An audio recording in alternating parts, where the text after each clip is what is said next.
Disney's The Aristocats. Long ago, in the beautiful city of Paris, lived a kind, wealthy lady and her family of cats. There was Duchess, the mother cat, and her three darling and sometimes mischievous kittens, Toulouse, Marie, and Berlioz. Madame Adelaide Bonfamille loved sharing her beautiful home with Duchess and the kittens. They were served the very best food on silver trays. They even slept in their own canopied bed in Madame's room. These were no ordinary cats. These were Aristocats.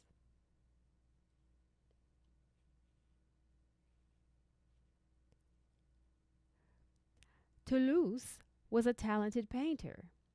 Berlioz liked to play the grand piano, and Marie planned to be a great singer someday.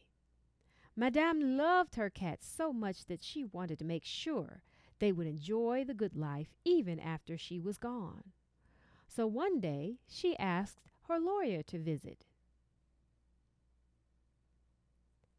"I simply want to make my will," she said. She wished to leave her entire fortune to her beloved cats for as long as they lived.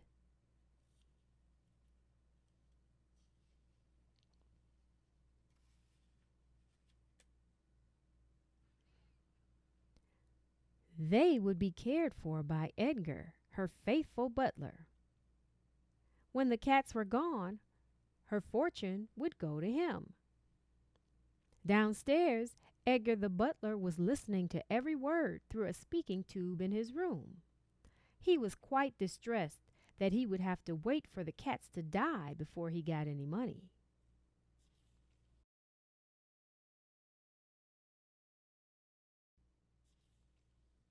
"Cats inherit first, and I come after the cats," he muttered. "It's not fair." That evening, Edgar stirred sleeping pills into the cat's milk. "Your favorite dish," said Edgar, setting down the bowls. "Prepared a very special way. Crème de la crème à la Edgar." The cats and their friend Roquefort, the mouse, lapped up every drop.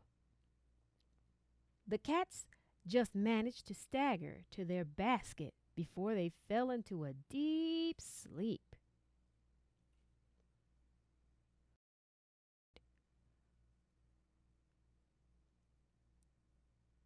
As soon as Madame was in bed, Edgar sneaked the cats out of the house to take them to the countryside and leave them. But Edgar's plans were spoiled. Just outside Paris, two dogs jumped out, barking and snarling, giving Edgar a terrible fright. As he swerved, the basket of sleeping cats tumbled out of the sidecar, and Edgar sped off, leaving the basket and the cats behind.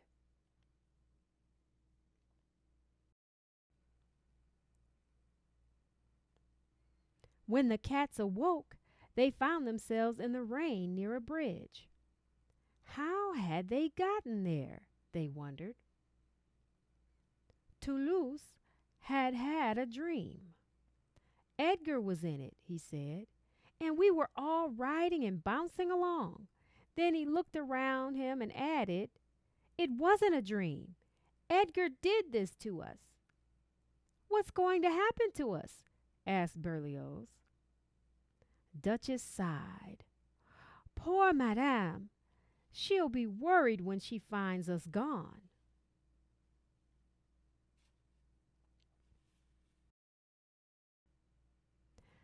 The next morning, the cats crawled out of the basket. As Duchess wondered what to do, an alley cat strolled by and introduced himself as Abraham de Lacy Giuseppe Kazi Thomas O'Malley, the alley cat. He gave a friendly smile when he saw Duchess and the kittens, and they smiled back at him.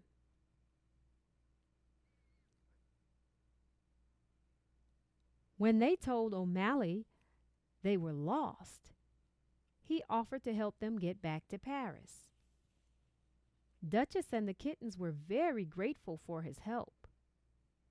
"Poor Madame, in that big mansion all alone," said Duchess softly. "She'd always say that we were the greatest treasure she could own."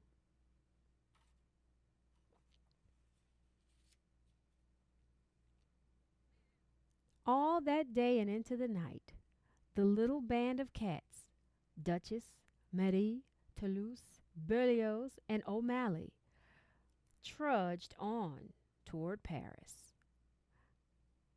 Duchess and the kittens were used to riding in carriages, not walking along country roads and across rooftops. By the time they reached Paris, they were exhausted. "Mamma, I'm tired," whined Marie. "Me too, and my feet hurt," said Berlioz. "I bet we walked 100 miles," sighed Toulouse.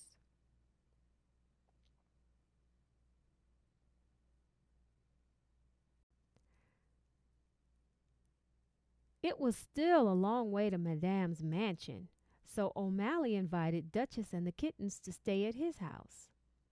But when they got there, they found that O'Malley already had visitors. A group of alley cats, led by O'Malley's friend Scat Cat, were playing jazz music. The whole building was swinging to the beat.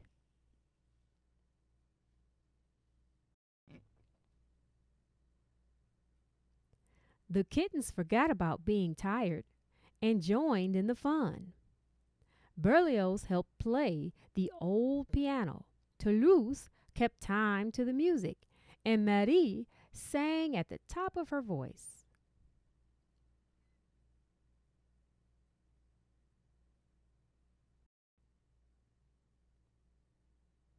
Later, after the jazz band left, O'Malley and Duchess sat together in the moonlight, looking over the rooftops of Paris.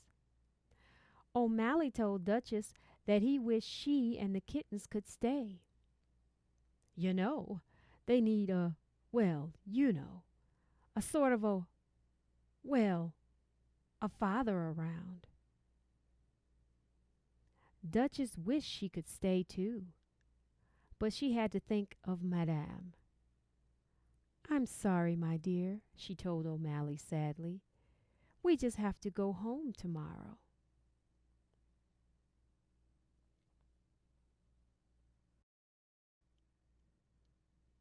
The next morning, O'Malley escorted Duchess and the kittens home to Madame's house.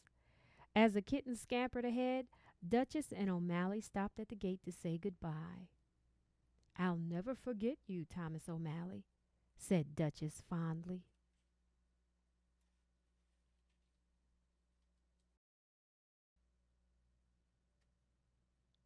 Meanwhile, Edgar was in the kitchen when suddenly he heard the sound of kittens meowing at the front door. "It can't be them!"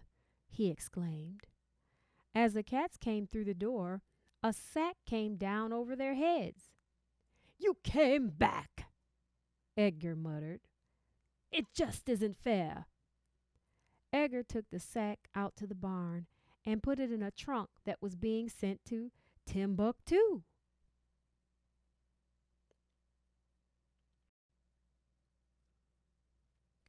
But Rockford the mouse saw everything.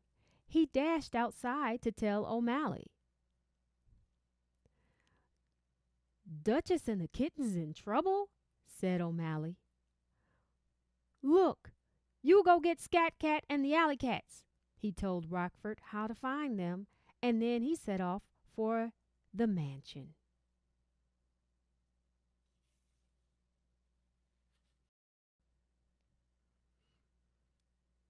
By the time Rockford returned, Edgar had trapped O'Malley in the barn with a pitchfork. The alley cat stormed in, hissing, biting, and scratching. While the cats dealt with Edgar, O'Malley helped Duchess and the kittens out of the trunk. And then the horse kicked Edgar into that stuffy trunk just as the delivery men arrived. Now Edgar was on his way to Timbuktu.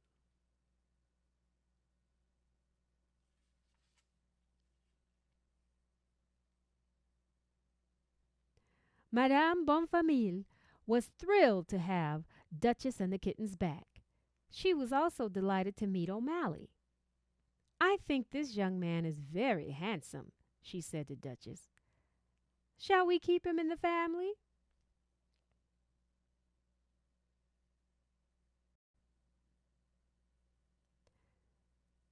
Madame decided to set up a home for all the homeless alley cats of Paris.